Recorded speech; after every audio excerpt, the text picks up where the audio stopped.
சாப்பிடாம நேச்சுரல் வேல பீரியட்ஸ் டைம்ல வர பெயினை எப்படி கண்ட்ரோல் பண்றதுன்னு யோசிச்சுட்டு இருக்கீங்களா? அப்போ இந்த வீடியோ உங்களுக்காக தான். வேர்ல்டுல 70% பெண்கள் காமனா ஃபேஸ் பண்ற ஒரு ப்ராப்ளம் அப்படின்னா இந்த பீரியட்ஸ் டைம்ல வர தாங்க முடியாத அடிவயிறு வலி, அது கூடவே வாந்தி, டயரியா, தலை சுற்று இந்த மாதிரி உள்ள பிரச்சனைகள் தான். இத மெடிக்கல் டேர்ம்ல டிஸ்மெனோரியா அல்லது பெயின்ஃபுல் மென்ஸ்ட்ரேஷன் அப்படின்னு சொல்லுவோம். இதுல பொதுவாவே 2 டைப் ஆஃப் இருக்கு. Primary dysmenorrhoea, secondary dysmenorrhoea.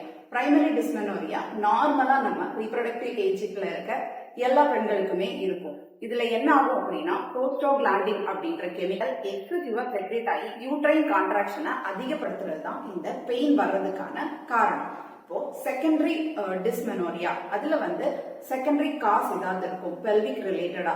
இப்போ ஃபைப்ராய்டு ஆகட்டும், அடினோமயோசிஸ், எண்டோமெட்ரியல் பாலிப், பிசிஓடி நீர்க்கட்டிகள், இந்த மாதிரி ஏதோ ஒரு செகண்டரி காஸ் இருக்கிறதுனால நமக்கு பெயின்ஃபுல் பீரியட் வர்றதுக்கான காரணமா இருக்கலாம்.